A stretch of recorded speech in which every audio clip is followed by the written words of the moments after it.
Сегодня на повестке дня у нас Вавилон.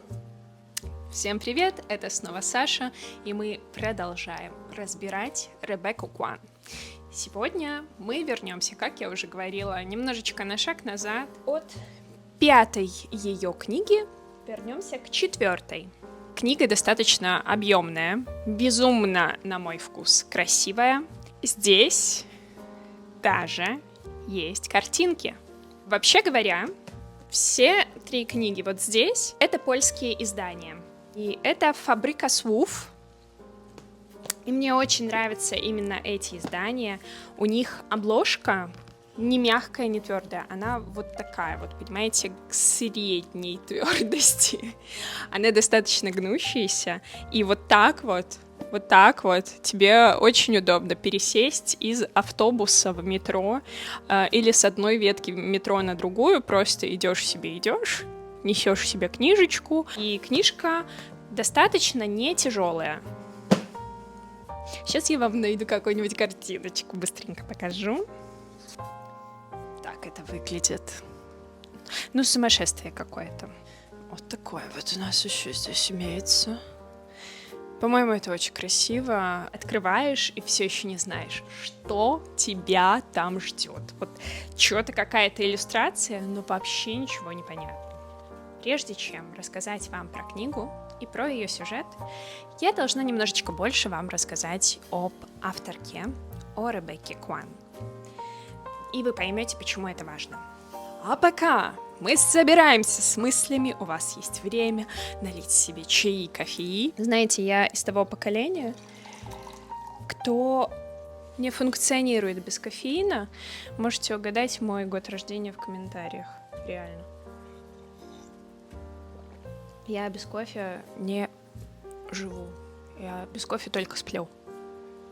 Смотришь на ее интервью, и это такая милая, сладкая девочка. Hi, I'm Rebecca Kwong, and here are some things that I'm deeply obsessed with. Number 1 is this bag. What book trope are you deeply obsessed with right now? Okay, I love David Mitchell's novel Cloud Atlas, and there's a scene where one of the characters is about to be executed. And she's asked by her questioner if she's mourning her lover who was a rebel who was killed in action. And she says, I believe death is only a door. One closes and another one opens. And if there is a heaven, a door will open and he will be there waiting for me. So I don't know what trope that is, but I'm really obsessed with it. Еще слаще меда. А потом ты открываешь ее книгу, а там кровь, кишки, жестокое обращение с детьми, колониализм, революция. Как это все происходит? Не знаю, есть ли у вас такой недостаток, но я, оказывается, сужу людей по внешности. А зря, и Ребекка нам дает такой очень-очень красивый пример. Кто же такая Ребекка Куан? Ребекка родилась в Гуанчжоу в Китае в 1996 году. Больше того, 29 мая, как моя тетя. В 4 года... она близнецы, ребят. Все понятно. Это шутка. Я не верю в гороскопы. Никуда не уходите, оставайтесь здесь. В 4 года она переехала вместе с семьей, явно, что не одна в 4 года, да? Она переехала вместе с семьей в Даллас, штат Техас. Там росла, закончила школу, далее поступила в Джорджтаун. И в возрасте 19 лет она начала писать свою первую книгу «Опиумные войны».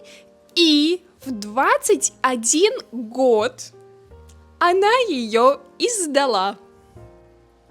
Все еще будучи студенткой, да?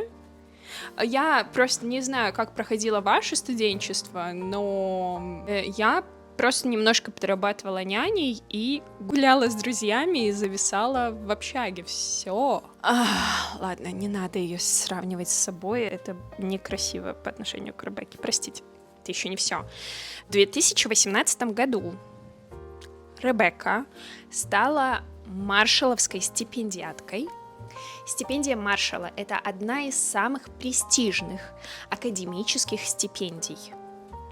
Она оплачивает тебе обучение в Великобритании полностью, целиком, все твое обучение. Что делает Ребекка? Использует эту стипендию по максимуму. Дали денег на 2 года, значит, что надо сделать? Правильно, поучиться в Оксфорде и поучиться в Кембридже. В Кембридже Куанг получила степень по китаистике, в Оксфорде она получила степень по современным китайским исследованиям. Ты отвернулась? Она не хочет с нами разговаривать, ну что ж поделать.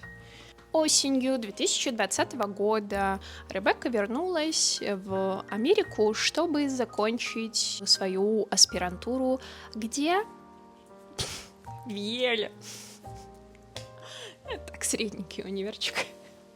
В 2024 году Ребекка вышла замуж за Беннета Эккарта Куанга. К нему мы обязательно, очень сильно нам надо будет вернуться, когда мы будем обсуждать следующую книжечку, пока что самую свежую, Катабазу. То есть в следующем видео. Ну, сейчас небольшой шантаж. Если видео будет, если вы будете вообще смотреть, пожалуйста, смотрите, любите и рассказывайте своим друзьям. Мне будет очень приятно. То есть Ребекка буквально прошла путь китайской девочки в элитных учреждениях образовательных, в том числе британских. Куанг называет Вавилон любовью, ненавистью к Оксфорду и к академии. Она любила Оксфорд, возможно, любит еще. Библиотеки, интеллектуальную среду, архитектуру Оксфорда. Она все это любит, но британцы все еще наследники колониализма.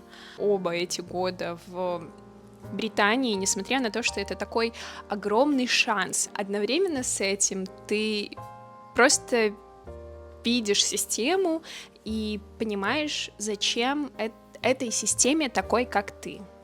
Зачем этой системе представители меньшинств. Я представляю, как это бьет по самооценке. Ты вроде бы трудяжка, но ты не понимаешь, насколько твое нахождение здесь обосновано твоими заслугами, а не просто твоим происхождением. Вернемся к книге. Вавилон. Сокрытая история. 1830-е годы.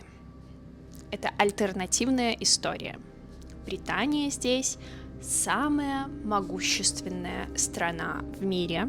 Ее сила буквально построена на языке. Здесь есть магия, но магия работает совершенно необыкновенным образом. Вы наверняка нигде и никогда не встречали больше такой магии. Здесь нет драконов, метаний огня, заклятий, заклинаний, взмахов палочки. Вода! Шучу. Экспеллярмус! Опять шучу. Здесь магия работает совершенно особенным образом. Берешь слово на одном языке, находишь пару в другом. И вот в зазоре между значениями этих слов находится сила, которую вкладывают в серебряный слиток. Далее переводчик активирует этот слиток. Активировать. Проговорив оба слова, это должен быть не рандомный переводчик, это должен быть человек, который думает на двух этих языках. Один этот колледж, Вавилон, двигает просто всю империю. И, в общем-то, эта магия доступна очень немногим, как мы можем понять. Эта магия доступна людям вроде нашего главного героя и вроде его друзей. Наш главный герой, Робин Свифт, привезен профессором данного колледжа в Британию, в империю из Кантона. И профессор Ловел позволил Робину выучить досконально свой язык и выучить английский. Таким образом, Робин думает у нас на 2 языках. Помимо этого, при подготовке к Оксфорду он еще учит языки. По сути, магией владеют иностранцы, и система их использует. Далее, по достижению определенного возраста, Робин попадает в Оксфорд, в Вавилон, в элиту элит. Там встречает своих 3 еще друзей. Рами из Калькутты, Летти, единственная британка, но она женщина, поэтому не совсем человек тоже. Виктуар гаитянка, собравшая джекпот. И женщина, еще и не белая. Ситуация происходит такая, что 3 друзей, все кроме Летти, начинают в какой-то момент понимать, что империя использует их, но вредит их народам, вредит месту, из которого они происходят, из которого они прибыли в эту империю. Главные вопросы книги. Можно ли изменить систему изнутри? Участие в этой системе — это уже предательство или еще нет? Быть винтиком системы — это предательство? Если система угнетает мой народ, но я получаю от этого бонусы, могу я пользоваться ее благами? Я же меньшинство, может быть, у меня больше прав для того, чтобы вознаградить себе бывшие страдания. Полное название книги — это «Вавилон» или «О необходимости насилия». И когда я покупала эту книгу, я вот этой вот маленькой приписочки, я ее не видела. Иначе я бы просто не купила, правда. Я не приемлю насилие и считаю, что это корень всех наших бед. Но, прочитав эту книгу и живя в мире, в котором мы живем, не в песне Imagine Джона Леннона, а в настоящем, как будто бы у нас нет других вариантов, кроме как насилия. Я никого не призываю и сама хочу оставить эти руки чистыми или в перчаточках хотя бы. В общем, это заставляет задуматься. Помимо картинок, в этой книге еще божественные сноски. Здесь вот видите, вот эта вот сносочка внизу, это не обычная редакторская сноска. Это сносочка от авторки, которая нам дополняет просто вселенную, просто расширяет. Тут нет ни одного такого редакторского помеченного места. Это все либо, правда, вот про эти переводы, чего, кто, куда, откуда, в какой язык пришел, либо просто расширение вот нашей вот этой вселенной. То есть тут есть даже какие-то уточнения про мимолетных персонажей. Просто тут как бы книга вот такая, вплетать этих некоторых персонажей в сюжет было, правда, незачем. А такая маленькая сноска нам разворачивает, показывает характер. Как допы в Симсе. По-моему, божественно. Ставлю за эти сноски нереальный лайк. Мне супер понравилось. Хотя очень многие их хейтят. Ну, что поделать. Всем не угодишь. Мне угодило. Спасибо. Немножечко коснулись критики сносок. Давайте в целом немного о критике. А я ее не читала.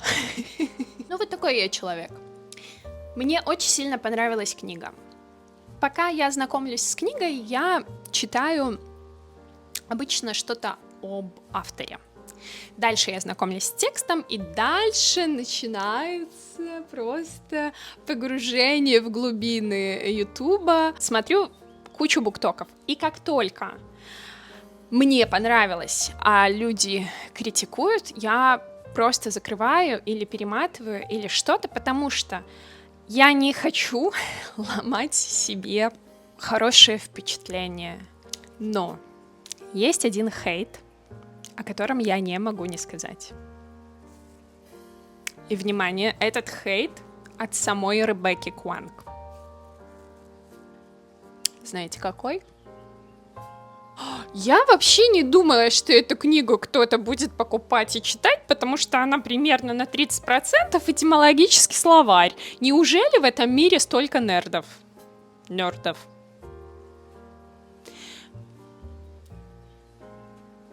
Да, было. Я знаю людей, которым вообще не интересны были эти переводы, но не вчитываться в сам перевод совершенно никак не мешает сюжету. Не вчитываться в эти сновки совершенно никак не мешает сюжету.